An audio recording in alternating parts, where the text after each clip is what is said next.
บ่ได้บ่จักเม็ดโอ้ยแม่นี่ยัง7 ศอกนึง7 ศอกแม่น่ะจะไปเลยช้าไป10 ปลายขึ้นเนื้ออะไรกับ3 4 ศอกลงไหนโอ้รถคาได้ดีได้โอ้ยิดเคย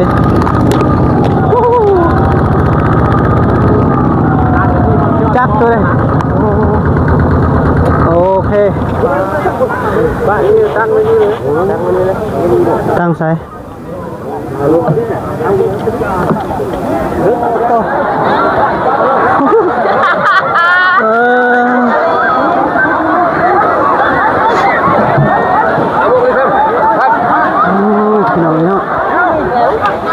ปลายังนี่ปลากระบอกบ่ปลากระบอกนี่ปลากระบอก ปลากระบอกปลาโอ้แม่นบ่จักปลา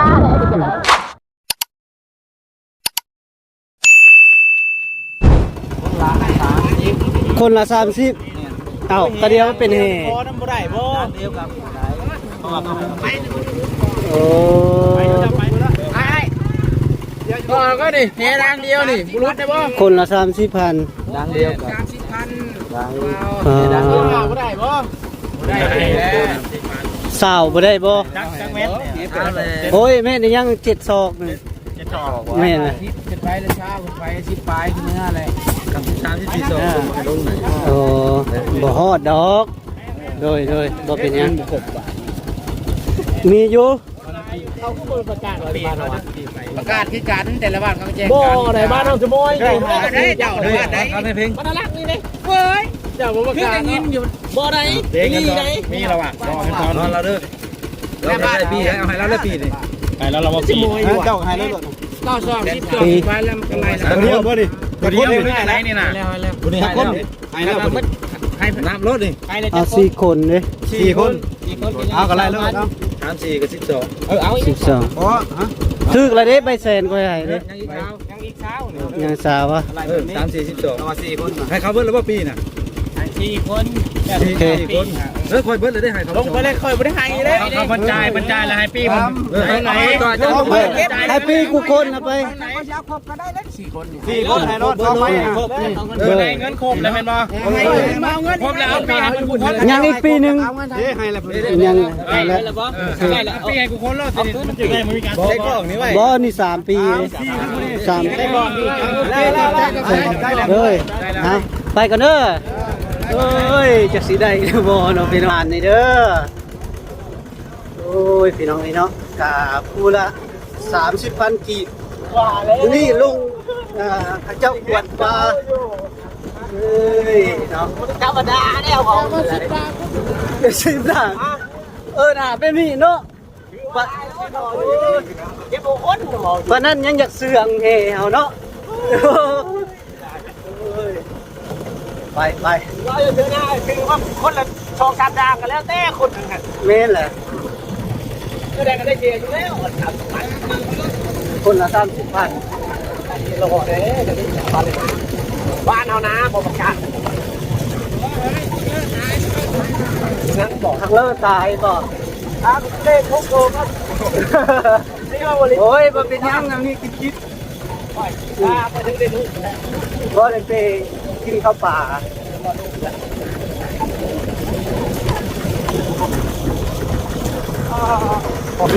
ยังไก่บ่ตินี่เป็นไปจะได้ตาตกงานนี่หน่อยหมด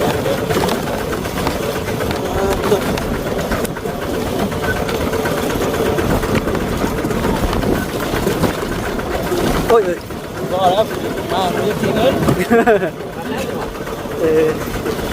เราดานสมาพบกันเฮ้ยบ้านป่าบ้านทำมีมั้ยผมมีแหละเอารอบแม่สะนี่สะบ้านเฮาเขาบ่ห่วงบ่นั่นเนาะบางพนมซี่ห้วยพนมมาได้ก็ได้แหละน้องเป็นบ้านเฮานี่แหละทุกบ้านเฮาเลยต้องอยู่บ้านเขาเนาะแล้วคุยยากเลยครับคุยยากมันจะต้องคุยแต่ต่อไปมันก็ยาก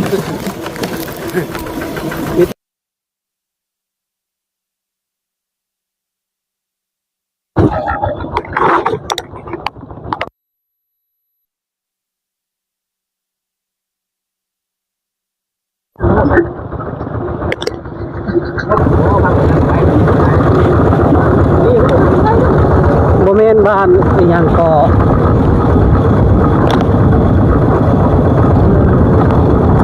ทางอีหยังก็แยกทางบ้านพังโฮเด้ศิวิไลบ่ประมาณนั้นแหละแถวนั้นแหละเขาอะไรหนีเขาไม่มันตายเราเบิ่งตายเอ้ยสบายดีเด้อพ่อแม่พี่น้องเนาะกะมื้อนี้ขาน้องๆเพิ่นลงเซพี่น้องเนาะเพิ่นกวนป่าแล้วก็ชาวบ้านเพิ่นเก็บผู้หนึง 30,000 กีบต่อคนพี่น้องเนาะ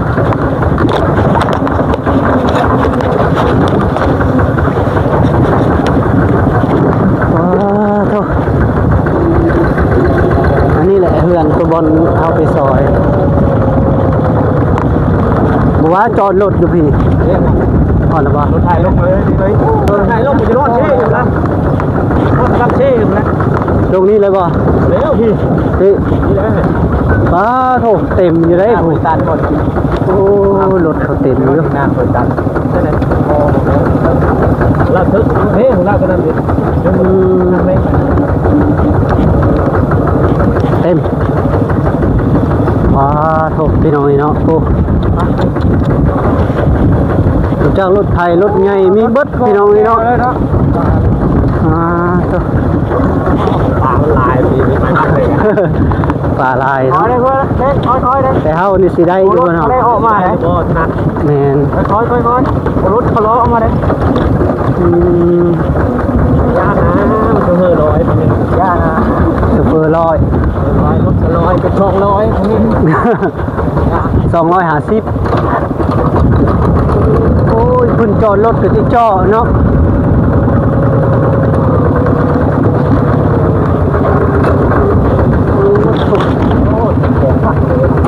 ปลาตกพี่น้องเลยทางคนกำลัง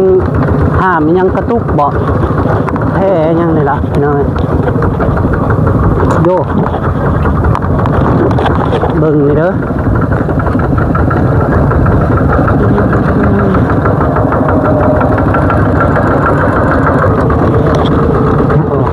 ขามทงเลยพี่น้องทีมงานเรานี่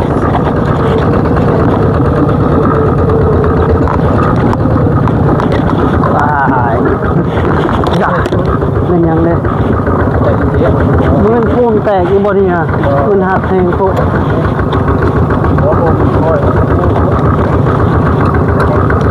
แน่นเนาะโอ้สะเพิ่นรถ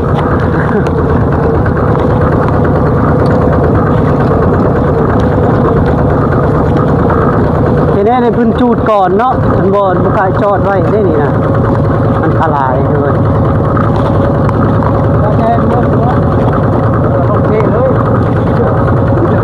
มันบืนได้บ่ล่ะเอ้ยเอาบุ๊กรถคาได้ดีเลยโอ้ยิดเคย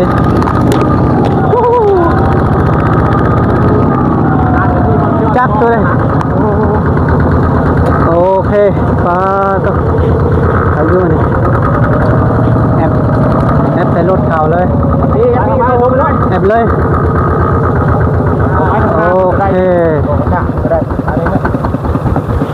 ก็ให้ไปทางหน้าไปลงพี่น้องเนาะว้าวรถถูก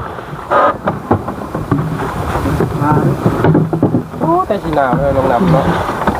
สงสัยอยู่เย็นแบบนี้นะไปเก็บเครื่องน้ำนี้เมื่อเราลงก็ได้ที่แม่ไม่มองบ่มีกินเฮาได้คนทุกก็ได้โอ้ยไปทางลงเลยทุบบ่ทางลงทุบไปตัดทุบไม้ดิไปว้าก็คักเลย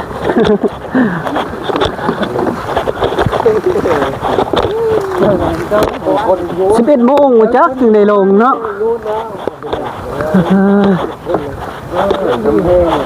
ของแท้เนาะ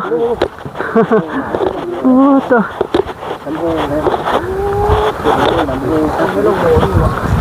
ตรงนี้แล้วนี่ห่างห่างเข้าไปยัง อันนี้พอดีเลยอยู่ห่างนี่ละ โอ้น้ำแห้ง น้ำ โอ้ยธรรมดาน้ำแห้งหลายเลย โถพี่น้องเองคนยังบ่มาเบิดตี้นี่โถเต็มเลยทางนั้นลึกแท้โอ้ มึงนะขึ้นไปยกเลย ไปทางไหน ยกไปไหนมาขับก่อนเลย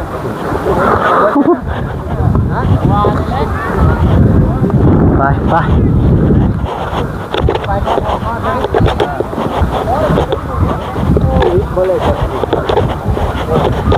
โถพี่น้องเองเต็มเลยทางนั้น หาจะไปได้ยกได้ค่ะจับหลังก่อน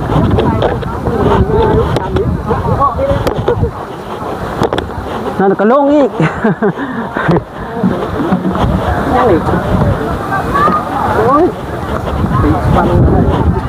ปลามันสิลงห้างตี้เลยลุกขึ้นถึง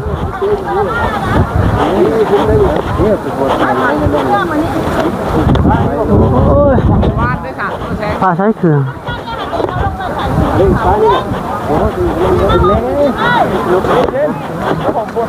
อันนี้ก่อนเลยนี่แกแล้วนะแกไหนกินเลยเขาก็อยู่เลย วันดีบ่ คุณนั้นมีไม้มีต่อไม้มีต่อไม้แดงโอ้ คือบ่เอาบนโคตรไปเลยปลาตกพี่น้องไอ้เนาะผู้คนเต็มเลยปลาโถนี่ผังมึงพี่มึงพุ่นพี่น้องคักเพิ่งบอกแกสิซูมให้เบิ่งเด้อพี่น้องไอ้เนาะซูมให้ปลาโต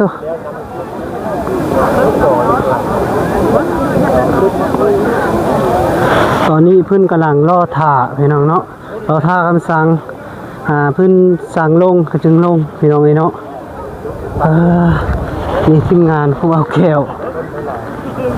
เต็มอยู่นี่ บ้านนี้ตั้งไว้นี่เลยตั้งไว้นี่เลย ตั้งใส่ เอาลูกนี่เอาลูกเฮ้ยไอ้ไม้เนี่ยดึงไม้ดึงไม้เป็นกระไดแล้วครับเดี๋ยวเลยเอาไปดูบ้าน สิลงบนนี้บ่ เอาไปตุ๊กกูได้จ้ะทำนี่นะทำนี่นะลูกบ้านนี่เลยบ้านนี่พี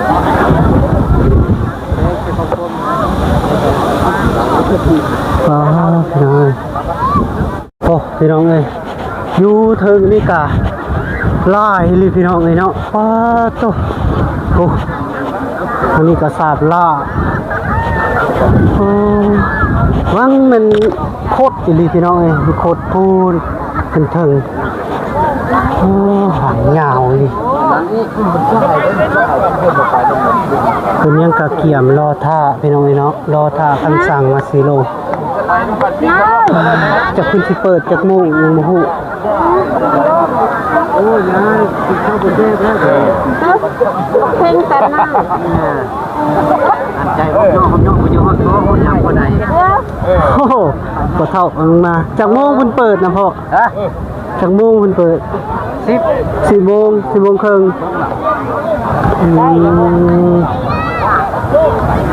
ตัวไปกรุงเทพ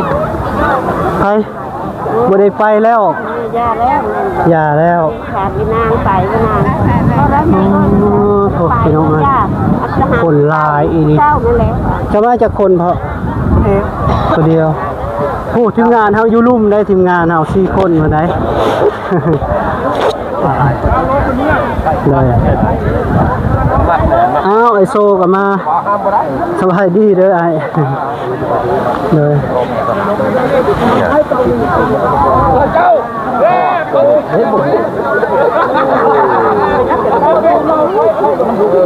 สี่ไปในนั้นเนาะสี่ไปในนั้นมันได้เงิน อ๋อคนกำลังมากก็มีพี่น้องเอ้ยจวดทางนั้นก็กำลังเตรียมพร้อม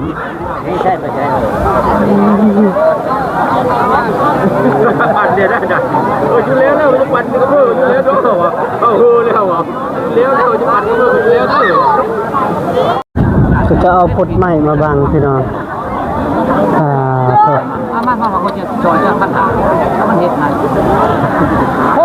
ยาวไปพุ่นเลยเนาะพอเท่าเนาะเรื่องก็มีได้คนเนาะขามีขึ้นนะเนาะโอ้ทีมงานเอาสิได้อยู่เนาะทีมงานอยู่ลุ่มอยู่ห่างมันขึ้นมาพี่เนาะขึ้นมาพี่คุณคนไหนเนาะใส่ปลาเต้แต่พี่ไปว่าให้เขากวนก้อนแล้วจึงเฮาสิกินมันบ่ไหวแล้วเบิ่งเนี่ยมันหนาวนี่หนาวพอกินแล้วก็เมื่อนะไปแล้วบ่กินเลยมาหลายไปแล้วบ่มาพี่เด้อเอากระป๋าอยู่พี่กับพ่อผู้เดียวนะฮะ แล้วพอผู้เดียวแล้วพาพุ่นร้อยห้ามไปรถฮะ แม่ปากาอยู่พี่แล้วเห็นบ่แม่ปากาอยู่พี่แล้วตลาดตอกหลวงมันไปจะมาแต่เช้าบ่เจ้าน่าแต่เช้าเถอะไม่พาจะมาเพิ่นมากางจะลุงป้าไว้ยันเขาย้ายจะลุงเพิ่นใช่สลุงนะอยู่ลุงพุ่นนี่อ๋อ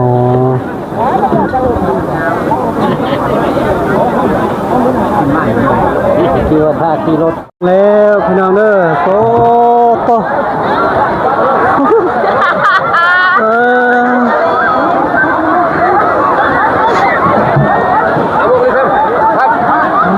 พี่น้องเนาะ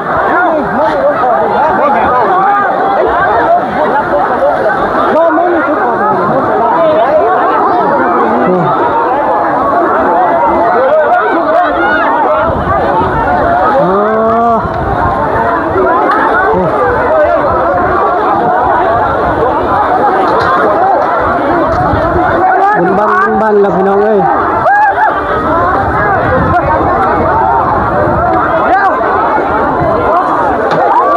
โอ้ป่าเต้นแล้วพี่น้องเอ้ยเนาะมันเต้นตื่นแล้ว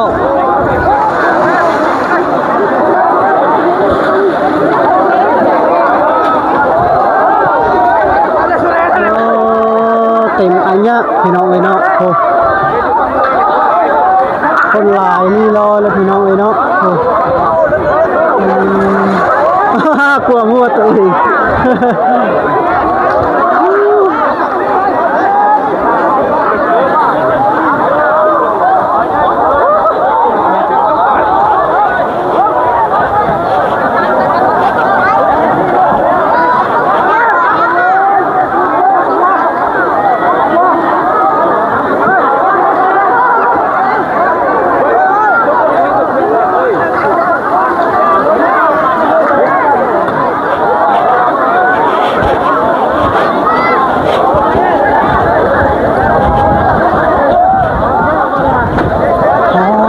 พี่น้องเต็มเลย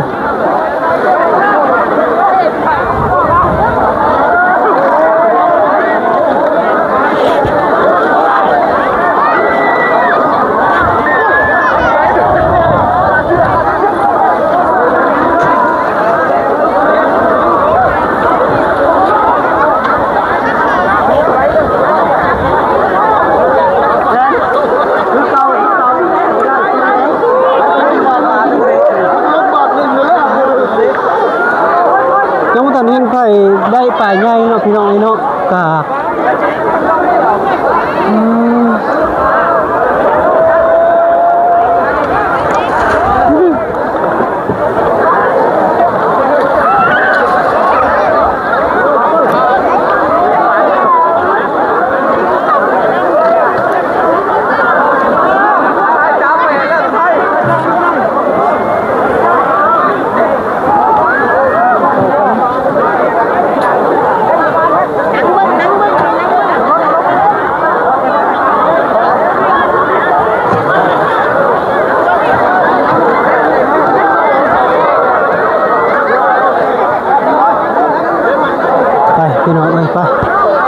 ขึ้นไปเบิ่งอยู่แถวเทิงพุ่นแหละพี่น้องเนาะตัว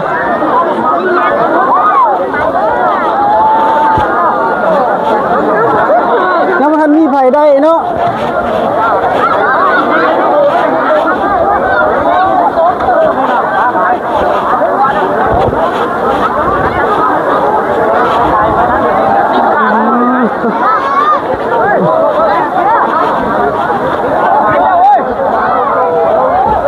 ตรวจจัดมิดสวยม้อย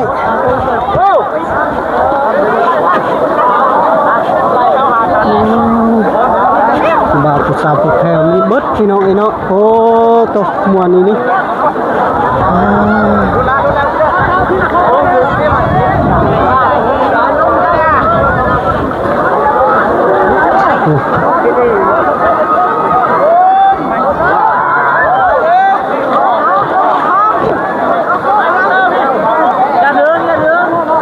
ว่างนี่ว่างเนาะพี่น้องเนาะบ่มีไฟ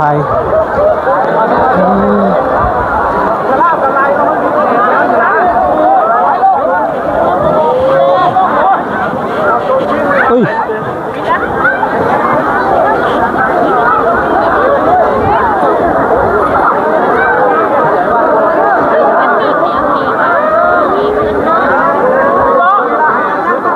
นิดสวยม้อย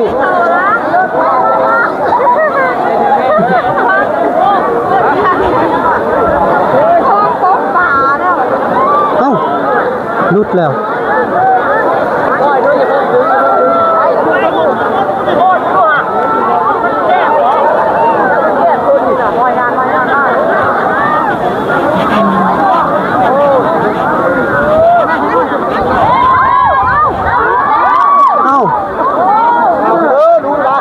รู้ละ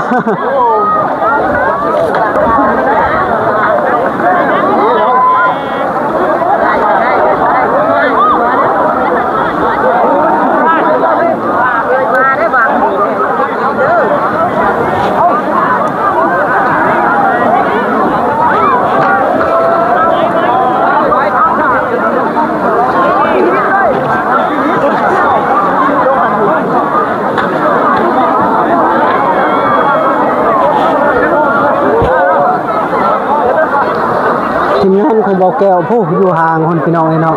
เพราะว่าเบาแก้วมาเก็บภาพก่อนพี่น้องเนาะมาถ่ายคลิปก่อนจึงหลังจากถ่ายแล้วเบาแก้วก็สิลงเมื่อตึกกาแล้วมื้อนี้เนาะเมื่อวานแห่ตอนนี้กำลังเก็บอยู่พี่น้องเนาะก็ถ้าเบิ่งว่าคงได้หลายกว่าหมู่เนาะพี่น้องเนาะวางกี่ตัวเนาะวางที่ตัวเพิ่นว่าพี่น้องเนาะบ่ได้เงินว่าบ่ได้ป่าเก็บเงิน 30,000 ต่อคนพี่น้องเนาะแต่ว่าป่าเพิ่นบ่ได้แล้วก็บ่จักสิว่าแล้วพี่น้องเนาะกะป่าหรือว่ามันยังบ่แตกกะโอ้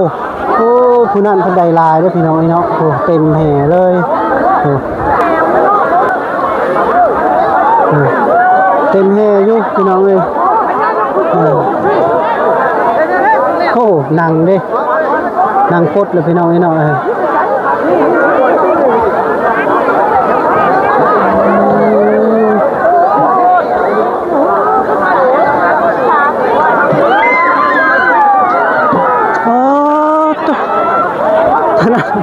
ตอนนั้นห้องกิ๊กๆเลยพี่น้องเอ้ยฟ้ามันยังบ่แตก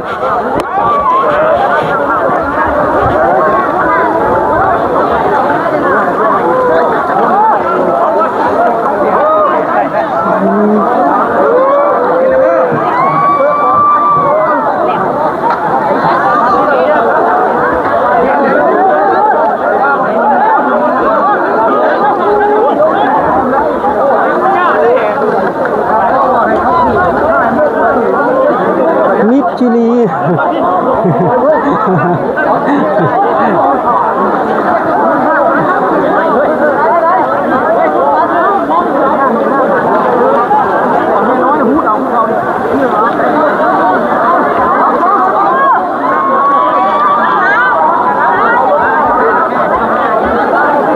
งนั้นเป็นเฮลทางนี้เป็นมิดจิลีได้อยู่บ่ไม่เท่าได้บ่ ปลามันมาเป็นช่วงพี่น้องเนาะ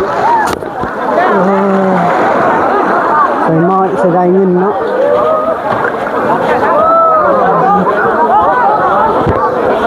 ยังปลามันพอบ่ ฮะ ปลามันพอ แม่นบ่ได้เลย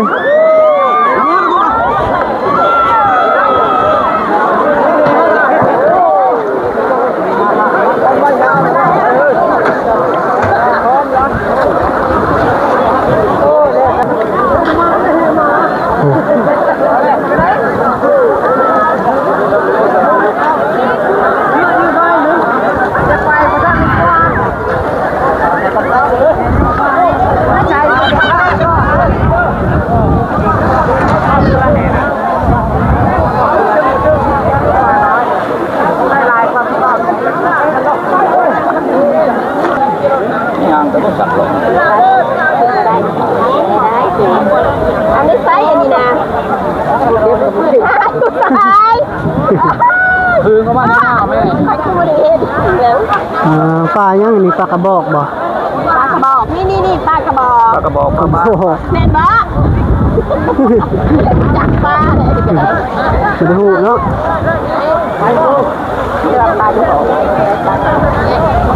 กำลังพดป่าพี่น้องเอ้ยโอ้เส้นเป็นคดเนาะเจ้าเนาะหนาวเลย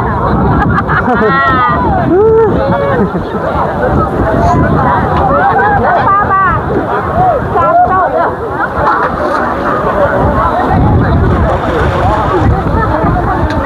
โอ้ตกกัดเลยพี่น้องเอ้ย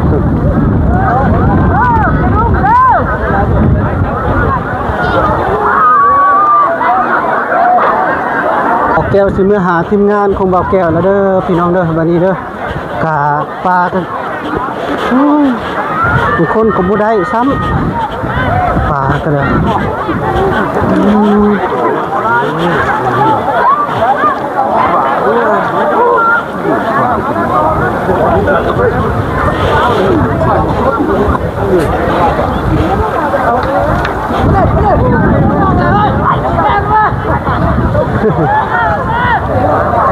โอ้ต่อมดเลยนะ ได้ทั้งปลาได้ทั้งไม้เนาะ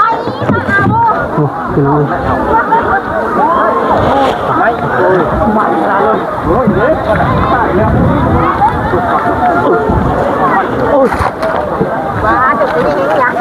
โอ้มานเพศได้ปลาใหญ่ได้ปลาใหญ่เอ้ย ไปไงเต็มวนกูนั่นเอา เท่งใหญ่ ปลาใหญ่ได้เลยเด้อปลาใหญ่เลยเด้อ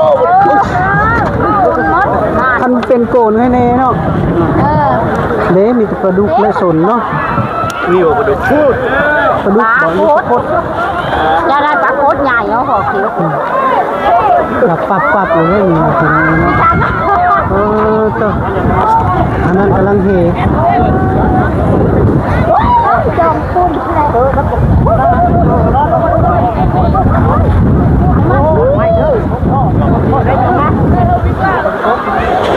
ไปพี่น้องเลยไปหาทีมงานของเบาแก้วจะเป็นตุกอยู่ใส่เด้จะได้จักโตละอยู่ใส่น้ำมาทีเลยพี่น้องเลยเนาะห่วงแห้งกันแห้งกันรูปหมดอย่างนี้โอ้ยมาดูสะดุ้งผู้ใดก็ทีมงานเบาแก้วพี่น้องเอ้ยพวกดูสู้ไม่เบิ่งเด้อพี่น้องสู้ไม่เบิ่งโอ้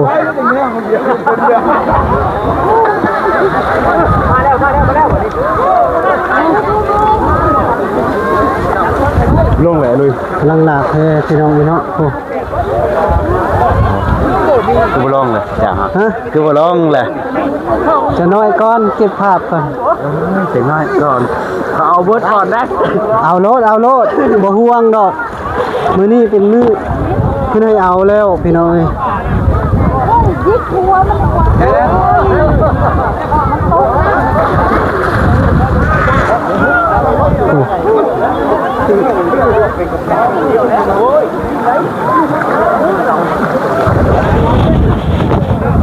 อยู่โคก มาเด้ทีมงานคอยอะไรโหขยิกอยู่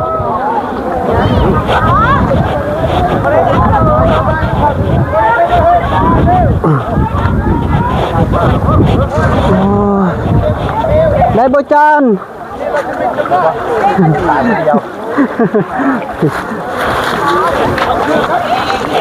เอากระคักได้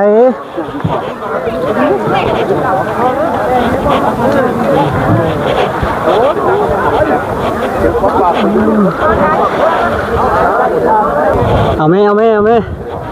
ได้อยู่บ่โอ้เป็นโทษเขาแล้วแบบนี้ได้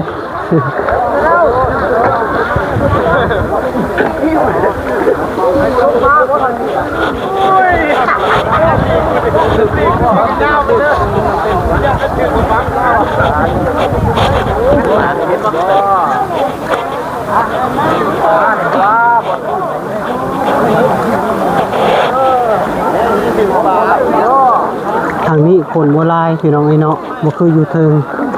นะคนลายนี่เลยเอ้ามันบ่ถึงกันจะกระลงอีกได้ยังบ่ลูกบ่เลยโอ้นี่พี่น้องเอ้ยคนดังก็ลงมาเลยนี่ฮะใช้ป่านะลูกยังบ่ได้ใช่มันไม่ได้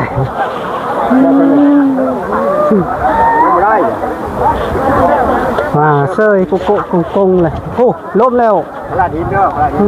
คอยไปได้ลูกเด้อ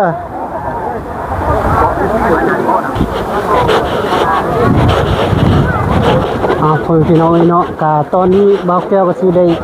ปิดคลิปแล้วพี่น้องไอ้เนาะกะบ่าวแก้วก็สิลงเอาป่าแล้วแล้วก็บ่าวแก้วกับบ่มีกล่องบ่ได้ตังค่าบ่ได้คือค่าตังมาเนาะพี่น้องไอ้เนาะแล้วก็บ่าวแก้วสิได้ปิดคลิปจบอยู่นี่แหละพี่น้องเอ้ยขออยู่ดีมีแรงสุขภาพแข็งเจ็บอย่าจนอย่าขาดอย่าสนโตมันน้ำรวยเด้อพ่อแม่พี่น้องอยู่มันคนมีเงินตลอดปีตลอดไปโดยบ๊ายบาย